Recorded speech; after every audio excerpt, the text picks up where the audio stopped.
During the plague years of 1665 and 1666, Newton had been intrigued by Descartes' mechanical philosophy. But he was suspicious of it.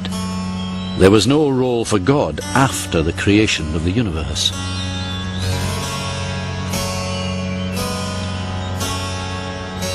Whence is it that nature does nothing in vain? And whence arises all that order and beauty which we see in the world? Does it not appear from phenomena that there is a being, incorporeal, living, intelligent, omnipresent, who, in infinite space, as it were in his sensory, sees the things themselves intimately and thoroughly perceives them and comprehends them wholly?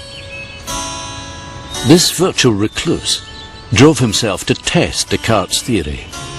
Was the universe really a mass of lifeless matter, or a living world run by God? He became fascinated by the force that held the moon in orbit and caused apples to fall. Surely gravity was a divine force, not a matter of chance. Newton was obsessive. In 18 months he became the greatest mathematician in the world and invented calculus that enabled him to study the movements of planets in later years.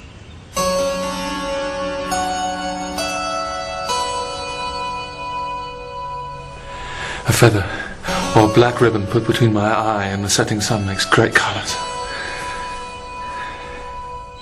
Descartes had said that light was created when a stream of particles hit the eye.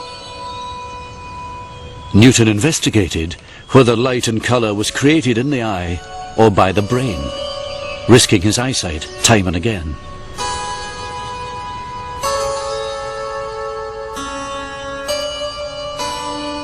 I took a bodkin and put it between my eye and the bone, as near to the back side of my eye as I could. And pressing my eye with the end of it, so as to make the curvature in my eye, there appeared several white, dark, and coloured circles. For centuries, philosophers from Aristotle to Descartes thought white light was pure and that colours were produced by modifying white light. Eventually, Newton turned this theory on its head. Using prisms, Newton proved white light is made up of primary colours, the colours of the rainbow.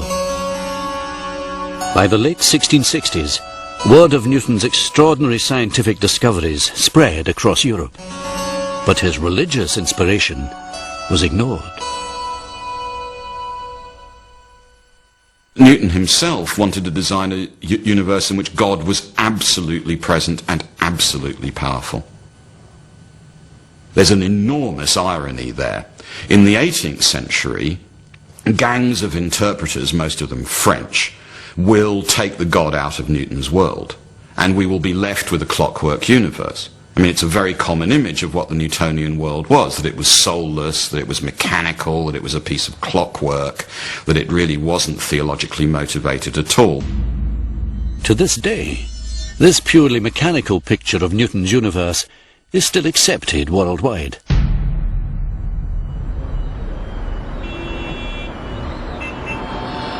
But in Jerusalem lies evidence of the scale of deception that has been perpetrated on generations. Dr. Stephen Snowbelland, an historian, has come to examine some of the 4,000 pages written by Newton that were sold at auction but not bought by the economist Maynard Keynes. What these manuscripts reveal is a very different Newton than most people conceive of. A thinker who had a grand, unified project to uncover God's truth, God's true doctrines. This is a Newton who is not a cold, calculating scientist. This is revealing Newton in all his glory, warts and all, if you will. We see his theology, we see his science, we see his alchemy. Alchemy was Newton's dark secret.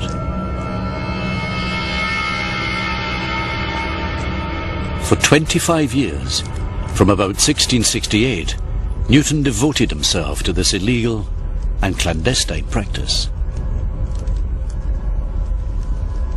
For centuries, alchemists had searched for the philosopher's stone, the mythical ingredient that transformed base metals into the purest gold.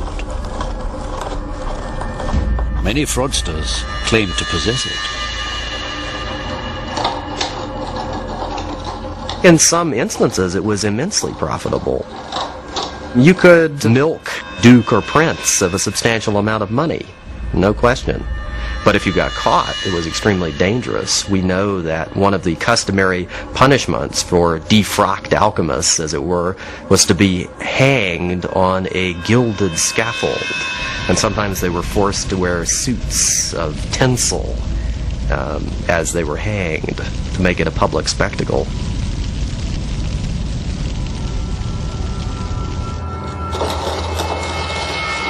Newton secretly became one of Europe's leading alchemists.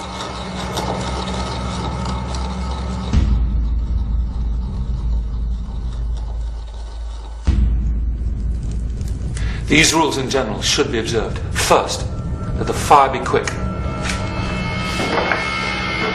Second, that the crucible be thoroughly heated before anything be put in. Third,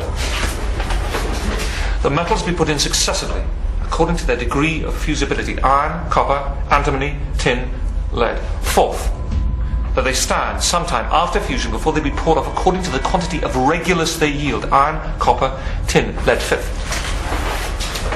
that no salt be thrown in, unless upon iron, to keep it from hardening. Sixth, that if you would have the saltpeter flow, without too great a heat, you may quicken it by throwing a little saltpeter mixed with 1/8 or 1/16 of charcoal, finely powdered.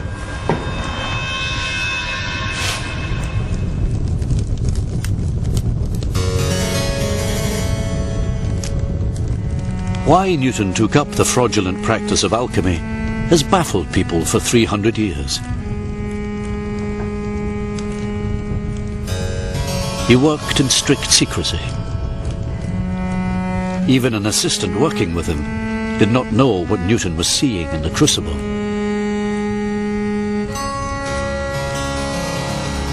What his aim might be, I was not able to penetrate into. But his pains, his diligence, as those times made me think, he aimed at something far beyond the reach of human art and industry.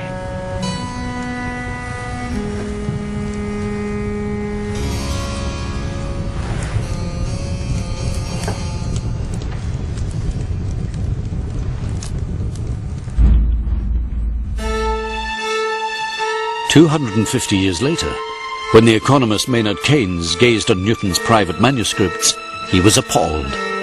He assumed the great scientist appeared to be a magician, dabbling with the occult.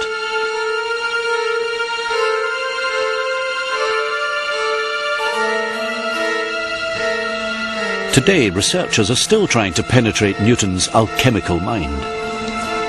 At Indiana University in the United States, Professor Bill Newman has spent years deciphering Newton's coded recipes.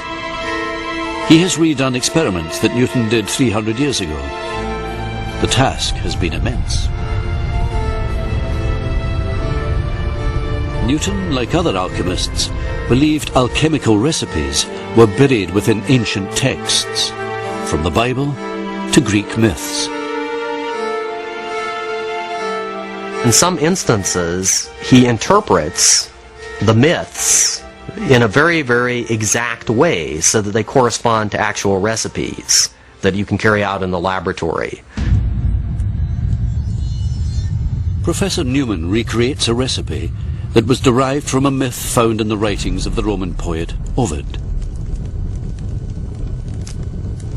According to Isaac Newton, this recipe, called the net, should create a purple alloy that was one step towards discovering the philosopher's stone.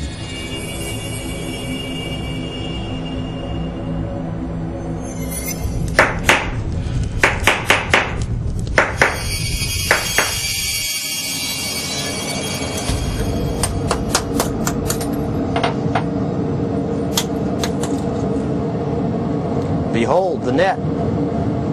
It worked. A purple alloy with a striated